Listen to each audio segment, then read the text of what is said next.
Non, l'entrepreneuriat n'est pas réservé à une élite. Il y a 10 ans, j'étais peintre en bâtiment. Si on m'avait dit que je deviendrais un jour entrepreneur dans la tech et que je monterais une start-up, j'aurais vraiment rigolé. C'est ce qu'il y a de beau avec l'entrepreneuriat, c'est que tu n'as besoin de la permission de personne, tu n'as pas besoin d'avoir fait des études, tu n'as pas besoin de venir de telle famille ou de telle famille, et c'est pas du tout un gage de réussite. On ne sait pas d'où viennent les prochains entrepreneurs à succès. Ils peuvent venir de n'importe qui et de n'importe où, et surtout dans n'importe quel milieu. Même si l'entrepreneuriat, ça paraît aujourd'hui être quelque chose d'inaccessible, réservé à des gens qui ont fait des grandes écoles, qui ont du réseau ou qui ont forcément des parents qui sont entrepreneurs, je t'assure que ce n'est pas le cas et on compte suffisamment d'exemples qui nous prouvent le contraire. Bien sûr, il y a encore des progrès à faire pour que des gens de tous les milieux décident de se lancer dans l'entrepreneuriat, mais la réalité, c'est que n'importe qui peut entreprendre. Ça ne veut pas dire que tout le monde va réussir dans l'entrepreneuriat et tout le monde va avoir un énorme succès.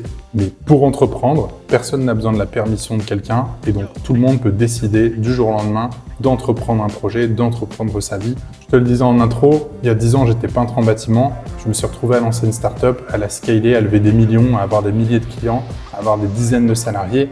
Jamais j'aurais prédit ça. Et en fait, au bout de 10 ans, je me rends bien compte que l'entrepreneuriat, c'est juste un moyen d'expression, d'émancipation. Et si tu as vraiment envie de le faire au fond de toi, il faut le faire.